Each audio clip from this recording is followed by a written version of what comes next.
ஜெய் சாயிராம். பிரச்சனைகளை பார்த்து பயந்து கொண்டே இருந்தால் எதையுமே நம்மால் சாதிக்கவே முடியாது. பிரச்சனைகளை கண்டு பயப்படாமல் எதிர்த்து நிற்க போராடலாம். பிரச்சனைகளே இல்லாத வாழ்க்கையும் இல்லை, தீர்வுகளே இல்லாத பிரச்சனைகளும் அல்ல என்பதை தெரிந்து கொள்ளலாம். ஜெய் சாயிராம். ஜெய் ஜெய் சாயிராம். நம்ம சாயன்பர்கள் எல்லாரும் எப்படி இருக்கீங்க? எல்லாரும் நல்லா இருப்போம். ஓம் சாயிராம். என் நண்பு பிரியமே, உனக்கான நல் மாற்றம் ஏற்பட போகும் நல்ல நேரம் இதுவேதான். ஆம் என் பிரியமே, உனக்கான நல்ல காலம் ஆரம்பமாகும் நொடி இதுவேதான். சாத்தியம் என்பது வெறும் வார்த்தை அல்ல என் பிரியமே, அது ஒரு செயல். எதையும் சாத்தியப்படுத்தி காட்டுவது வெறும் செயல் மட்டுமல்ல, அது மிகப்பெரிய சாதனை என்பதை புரிந்து கொள். உன்னுடைய வளர்ச்சிக்கு வேறு யாராவது வந்து உதவி செய்வார்கள் என்று எப்பொழுதுமே காத்து கொண்டிருக்காதே என் பிரியமே. யாரையும் எதற்காகவும் எதிர்பார்த்து நிற்காதே. உன்னை நீ நம்பினால் அனைத்தையும் உன்னால் சாதித்துவிட முடியும். ஏனென்றால் காலத்தையே மாற்றியமைக்கும் ஆற்றல் உன்னுடைய உழைப்புக்கு உண்டு என்பதை புரிந்து கொள். ஆம் என் பிரியமே, உன்னுடைய உழைப்புக்கு அனைத்தையும் மாற்றும் வல்லமை உண்டு. உன்னுடைய வாழ்க்கையில் வருகின்ற ஒவ்வொரு தடைகளுக்கும் பல காரணங்கள் இருக்கத்தான் செய்கிறது என் பிரியமே. வாழ்க்கைக்கு தேவையான ஏதோ ஒன்றை உனக்கு கற்றுக் கொடுக்கத்தான் தடைகளும் பிரச்சனைகளும் வருகிறது என்பதை புரிந்து கொள். நீ கற்றுக்கொள்ள வேண்டியது என்ன என்பதை ஆராய்ந்து உன்னை நீயே மெருகேற்றிக் கொள்ள கற்றுக்கொள். ஆம் என் பிரியமே, உன்னை நீயே மெருகேற்றிக் கொள்ள கற்றுக்கொள். பிறகு எந்த தடைகளும் எந்த தடங்கல்களும் உன்னை நெருங்கவே நெருங்காது. அதற்கு உன் சாயப்பா நானே சாட்சி. என் நண்பு பிரியமே, தோல்வியால் உனக்கு விழும் அடிகளை பொறுத்து கொள்ள கற்றுக்கொள். அடிகளை பொறுத்து கொள்ள கற்றுக்கொள். ஏனென்றால் அந்த பொறுத்து கொள்ளும் தன்மைதான், அந்த பொறுமைதான் உன்னை மிகப்பெரிய பிரம்மாண்ட உயரத்திற்கு அழைத்து செல்லும் என்பதே நிச்சயமான உண்மை. ஆம் என் பிரியமே, போராடிக்கொண்டே இரு. இதை செய்ய முடியாது என்று உன்னை ஏளனமாக பேசியவர்களே இதை எப்படி செய்தாய் என்று வியந்து பாராட்டும் அளவிற்கு போராடிக்கொண்டே இரு. கடுமையான போராட்டத்திற்கு பிறகு கிடைப்பதுதான் உண்மையில் மிக சிறந்த வெற்றி என்பதை புரிந்து கொள். ஆம் என் பிரியமே, யானைகளும் இந்த பூமியில்தான் வாழ்கிறது, எறும்புகளும் இந்த பூமியில்தான் வாழ்ந்து கொண்டிருக்கிறது. ஆம் என் பிரியமே, அதே போல பூனைகளும் இந்த உலகத்தில்தான் வாழ்ந்து கொண்டிருக்கிறது. அதே போல எலிகளும் இந்த உலகத்தில்தான் வாழ்ந்து கொண்டிருக்கிறது. எல்லாமே அதரவர் வேலையை பார்த்து கொண்டுதான் இருக்கிறது. வாழ்க்கை என்பது மற்றவர்களை ஏமாற்றி பிழைப்பதல்ல என் பிரியமே, போராடி ஜெயிப்பதுதான் வாழ்க்கை.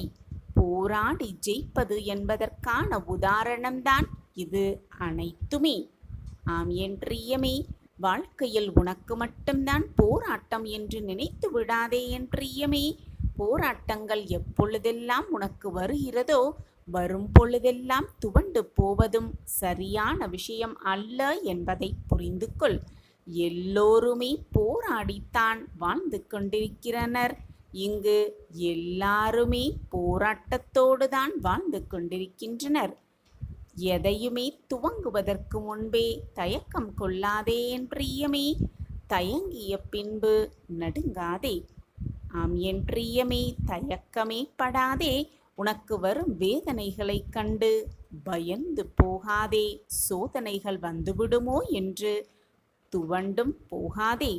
நீ சாதனைகளை செய்ய பிறந்தவன் என்பதை மட்டும் மறந்து விடாதே. உனக்கான நாள் நிச்சயமாக வரும். அது உன்னால் மட்டுமே முடியும் என்பதை தீர்க்கமாக நம்பு. யாராவது உன்னை புகழ்ந்து பேசினால் அந்த புகழ்ச்சிக்கு மட்டும் மயங்கி விடாதே.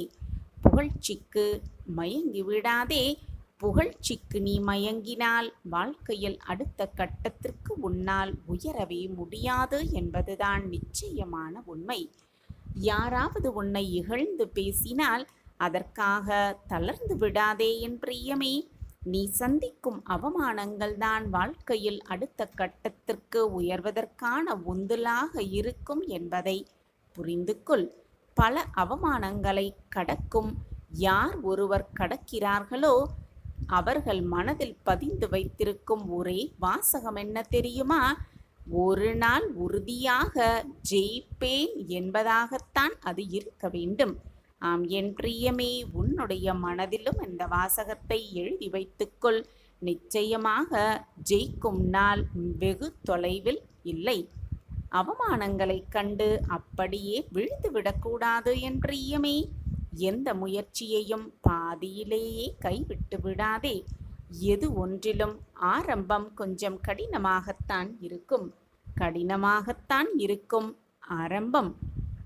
சில அனுபவங்களை பெற்றுக்கொண்ட பிறகு எல்லாமே எளிதாகத்தான் இருக்கும். எத்தனை கஷ்டங்கள் வந்தாலும் எத்தனை இடர்கள் வந்தாலும் கடந்து சென்று கொண்டே இருக்க பழகு. குறிக்கோளை முடிவு செய்த பின் அதற்கான முயற்சிகளை மட்டும் கவனம் செலுத்த கற்றுக்கொள் என் பிரியமே. அதற்கான முயற்சிகளில் மட்டுமே கவனத்தை செலுத்து. இல்லை என்றால் எந்த முன்னேற்றமும் இல்லாமல் நீ எங்கு இருக்கிறாயோ அதே இடத்தில்தான் இருப்பாய். எதை செய்ய வேண்டுமோ அதை முழு கவனத்தோடு செய். நீ எதை அடைய நினைக்கிறாயோ அதை நிச்சயமாக உன்னால் அடைந்துவிட முடியும். யார் என்ன நினைத்தாலும் தடுக்கவே முடியாது. என் அன்பு பிரியமே, உன்னை விட்டு விலகி செல்பவர்களை எண்ணி எண்ணி ஒருபோதும் வருத்தம் கொள்ளாதே என் பிரியமே. உன்னை விட்டு எல்லோரும் விலக விலக நீ வாழ்க்கையில் உயரத்தான் போகிறாய். விட்டு விலகியவர்களே உன்னை தேடி வரும் அந்த நேரமும் உனக்கு வரும். அவர்கள் தொட முடியாத உயரத்தில் நீ நிச்சயமாக இருப்பாய். ஆம் என் பிரியமே, அதுதான் உண்மையில் வாழ்க்கையின் மிகப்பெரிய சாதனையாகவே இருக்கும். என் அன்பு பிரியமே, மனதை எப்பொழுதுமே தெளிவாக வைத்துக்கொள். தேவையில்லாததை மனதில் போட்டு குழப்பிக்கொண்டே இருக்காதே. வாய்ப்புகளை வீணடித்து வாழ்க்கையையே தொலைக்க நினைக்காதே என் பிரியமே. எப்பொழுதுமே சந்தோஷமாக இரு. மனதை பக்குவமாக வைத்துக்கொள். வர வேண்டியது வரட்டும், போக வேண்டியது போகட்டும் என்று உன் மனதை நடுநிலைமையாக வைத்துக்கொள். சரிசமமாக வைத்துக்கொள். உன்னை ஒருவர் அழிக்க நினைத்தால் அவர்களை பழிவாங்க வேண்டும் என்று எந்த காரியத்திலும் ஈடுபட நினைக்காதே என் பிரியமே. அவர்களை அமைதியாக கடந்துவிடு. அவர்களே வியக்கும்படி ஒரு உயர்வான வாழ்க்கையை அவர்களுக்கு முன்பாக வாழ்ந்து காட்டு.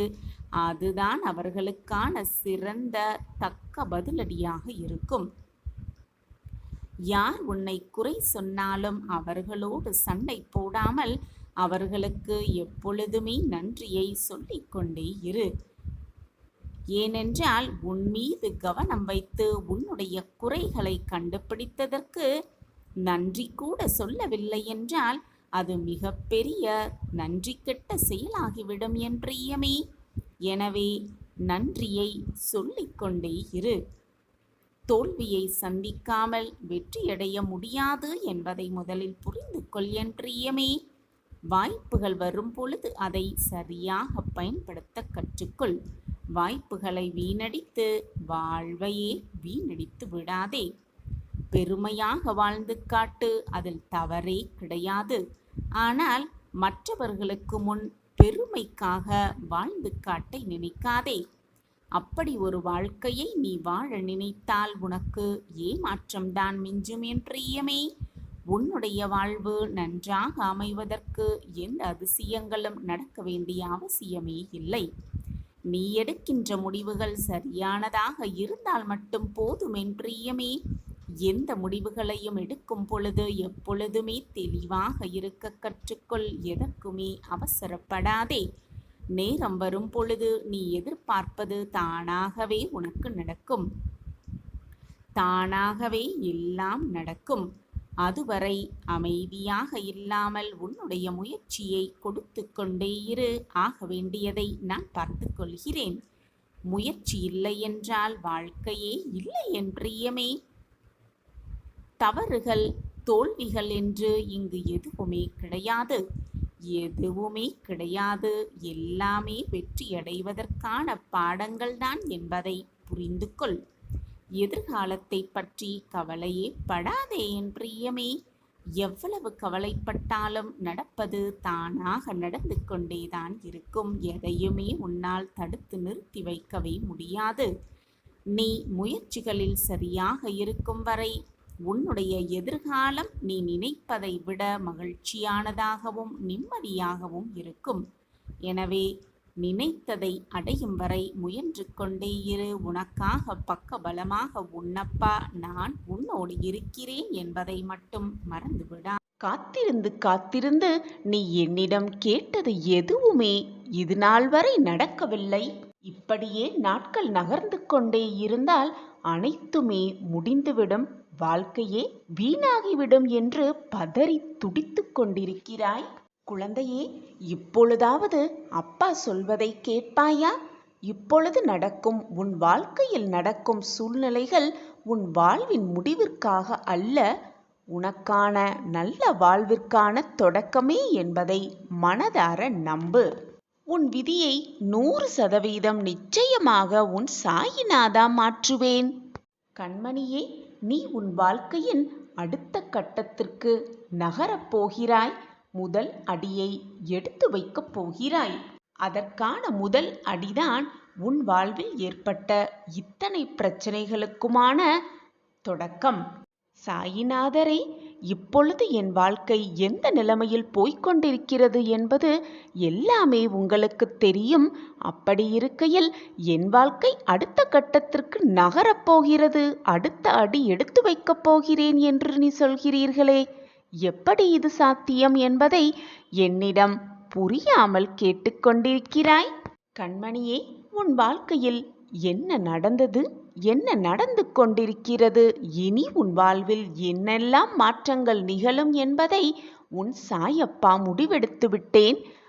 அதன்படிதான் எல்லாமே நகர்ந்து கொண்டிருக்கிறது. நீ நினைப்பதாலோ, நீ வருந்துவதாலோ, நீர் கண்ணீர் சிந்துவதாலோ எதுவுமே மாறப்போவதில்லை. ஏற்கனவே எழுதப்பட்டதுதான் நடந்து கொண்டிருக்கிறது. நடந்து முடிந்தது அனைத்தும், இனி நடக்கப் போவது அனைத்தும் ஏற்கனவே தீர்மானிக்கப்பட்டவைதான். குழந்தையே, ஏற்கனவே பல பிரச்சனைகள் தைரியத்தோடு தாண்டி வந்துவிட்டாய். ஆனால் ஏனோ இப்பொழுது இந்த சிறிய பிரச்சனை கூட உனக்கு மிக பெரிதாக தெரிகிறது. உன்னுடைய பக்திக்கும் நம்பிக்கைக்கும் சவால் விடும் பிரச்சனையாகவே இது உனக்கு தெரிகிறது. குழந்தையே, முதலில் வாழ்க்கையின் அடிப்படையை நீ புரிந்து கொள்ள வேண்டும். அப்பொழுதுதான் உன் வாழ்வில் நடக்கக்கூடிய பிரச்சனைகள் உனக்கு எதுக்கு வருகிறது, எதனால் வருகிறது, எதற்காகவே வருகிறது என்பது புரியும். வாழ்க்கை என்பதே ஒரு நாடக மேடை. அந்த நாடகத்தில் வெற்றி தோல்வி, இன்ப துன்பம், கஷ்ட நஷ்டம் எல்லாம் வருவது இயற்கையே. தோல்வி வந்துவிட்டால் உடனே சரிந்து விழாமல் வெற்றி அடைவதற்கான வழியை தன்னம்பிக்கையோடு முயற்சி செய்ய வேண்டும். அப்பொழுதுதான் வாழ்க்கையின் வெற்றியை எட்டி பிடிக்கலாம். இப்படியே வாழ்க்கை சென்று கொண்டிருந்தால் எதுவுமே நிலைக்காது, வாழ்க்கையே வீணாகிவிடும் என்று உன் மனதை காயப்படுத்தி கொண்டு நீயே வந்து என் பாதத்தில் விழுந்து அழுகிறாய். நான் அடிக்கடி கூறுவது போல 2 விஷயத்தை உன் மனதிலும் உன் கையிலும் பத்திரமாக வைத்துக்கொள். ஒன்று நம்பிக்கை, மற்றொன்று பொறுமை. நம்பிக்கையாகவும் பொறுமையாகவும் இரு. இனி உன் வாழ்வில் எல்லாமே மாறப்போகிறது. மங்கள செய்தி, இனிப்பான செய்தி உனக்காகவே காத்திருக்கிறது. உன் கஷ்டங்கள் விலகும் இனிய நாளாக இனிவரும் நாட்கள் மாறப்போகிறது. எனவே என் குழந்தையே, பொறுமையாக இரு. பொறுமை என்பது மற்றவர்களுக்கு அடிமையாக இருக்க வேண்டும் என்று அர்த்தம் கிடையாது. அது மட்டும் அல்லாமல் அமைதியாக இருக்க வேண்டிய அவசியமும் இல்லை. உனது விருப்பத்திற்கு மாறாக எதுவாது நடந்தால், ஏதாவது உனக்கு நடைபெற்றால் அதை எதிர்த்து நின்று போராடு. அப்பொழுதும் பொறுமையாகவும் அமைதியாகவும் இருந்து விடாதே. உன் சாயப்பா சொன்னதற்காக. எது நடந்தாலும் என்ன நிகழ்ந்தாலும் நான் பொறுமையாக இருப்பேன். அனைத்தையும் என் சாயப்பா காலடியில் சமர்ப்பித்து விடுவேன். என் வாழ்க்கையை அவர் பார்த்து கொள்வார் என்ற நம்பிக்கை வார்த்தைகளை உன் மனதில் சொல்லிக் கொண்டே இரு. எப்பொழுதும் நல்ல எண்ணங்களை உன் மனதில் மட்டும் வைத்துக்கொள். தீய எண்ணங்களுக்கு இடம் கொடுக்காதே. மற்றவர்களை மறந்தும் கூட காயப்படுத்தாதே. தேவையில்லாத சிந்தனைகளை உன் மனதில் போட்டு குழப்பாதே. அமைதியாக இரு. அனைத்தையும் அப்பா பார்த்து கொள்ள இருக்கும் பொழுது வீணாக உன் மனதிற்கு கவலையை இடம் கொடுக்காதே. அந்த பொறுமையையும் நீ வளர்த்து கொள்ள உன் சாயப்பாவிடம் பிரார்த்தனை செய்து கொள். அந்த பிரார்த்தனை உன் மன வலிமையை அதிகரிக்க செய்யும். அனைத்தும் உன்னிடம் வந்து சேரும் நேரம் இது. கண்மணியே, தன்னம்பிக்கையை வளர்த்து கொள்ள 2 விஷயங்கள் முதலில் தேவை. தைரியம் அதற்கு முன்பாக தேவை. இதை வளர்த்து கொண்டால் எதையுமே சந்திக்க சுலபமாக முடிந்துவிடும். எனவே தைரியத்தை உன்னில் வளர்த்துக்கொள். அது இறைவனை உன்னில் வந்து அமர வைக்கும் நிச்சயமாக. அடுத்தது, சுயநலமின்மை உன்னில் இருந்தால் எதுவுமே உனக்கு இன்பமாக தோன்றும். சுகமோ துக்கமோ, நல்லதோ தீயதோ, கவலையோ வேதனையோ அனைத்தும் உன்னை நெருங்காது. அது நெருங்கினாலும் உன்னை தாக்காது. கவலைப்படாதே. உன் கஷ்டங்கள் எல்லாம் விலகும் இனிய நாளாக இனிவரும் நாள் மாறப்போகிறது.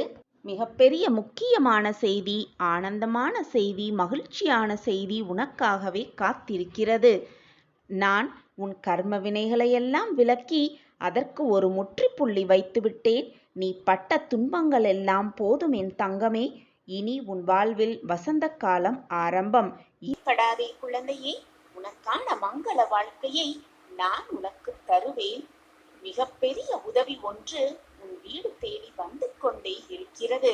இது உன் சாயப்பாவின் சத்திய வாக்கேதான்.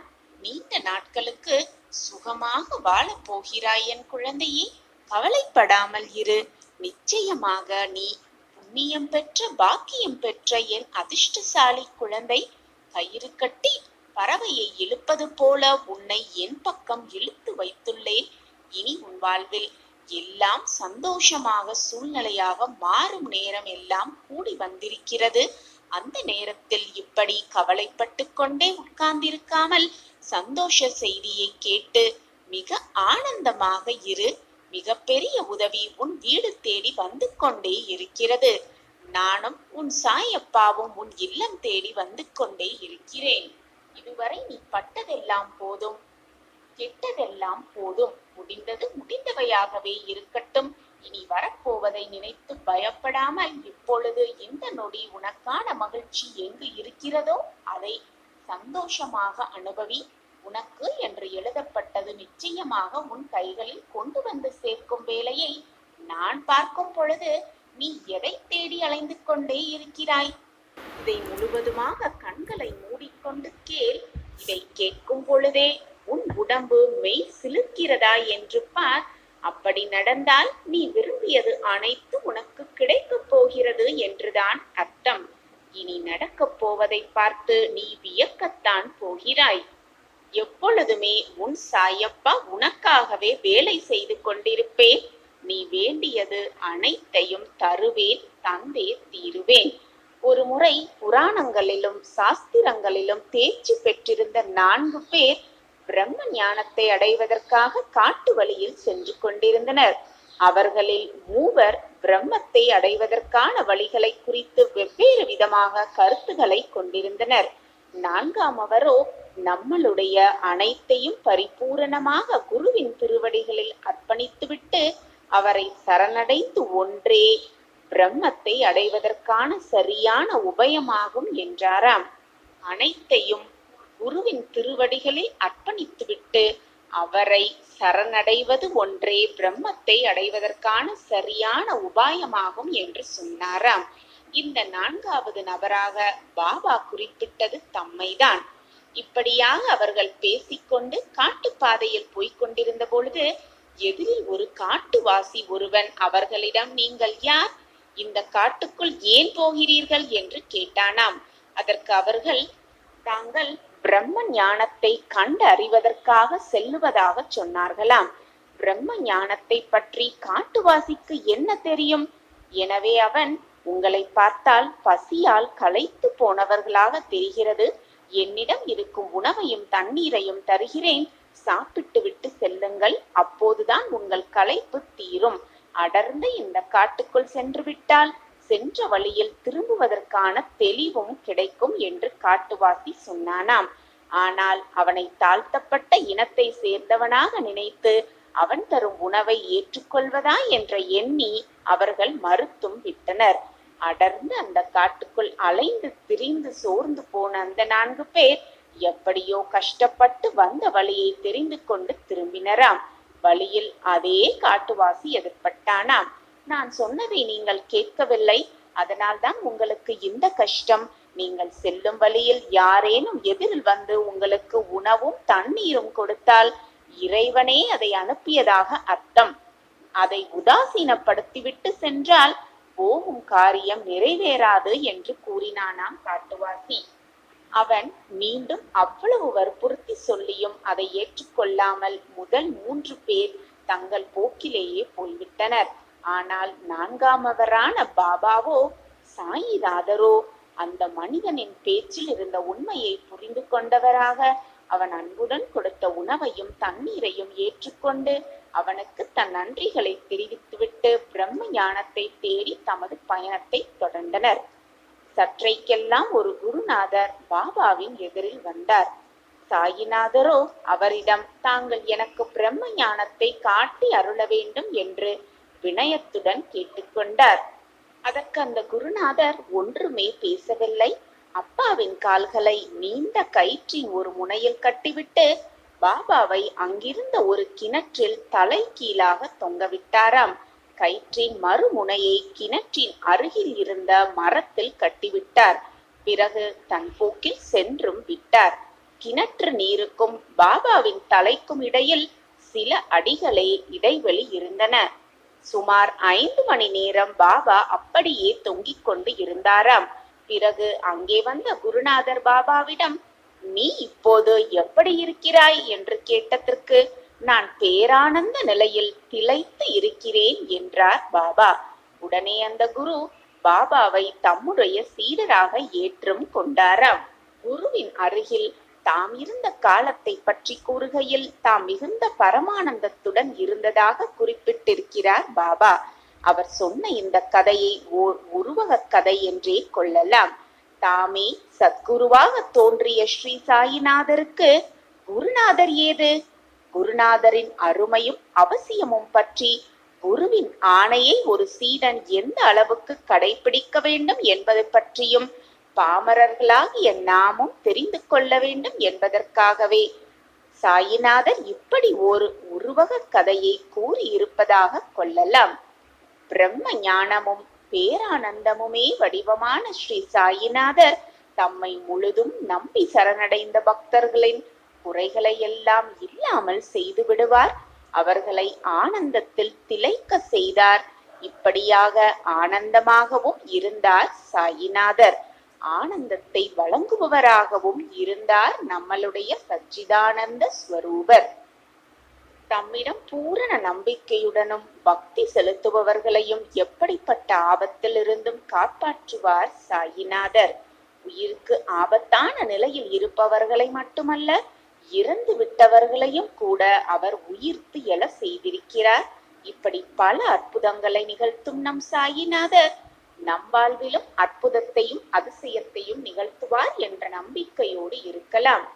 என் அன்பு பிரியமே, இப்பொழுது உனக்கு புரிகிறதா?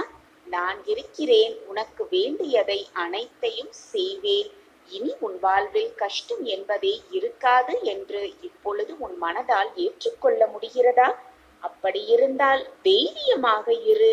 இனி உன் வாழ்வில் நீ ஜெயிக்கத்தான் போகிறாய். ஜெயிப்பதற்காகவே பிறந்திருக்கிறாய். உன் தலைவிதியை மாற்றும் நான் நொடி பொழுதில் அனைத்தையும் மாற்றி காட்டுவேன்.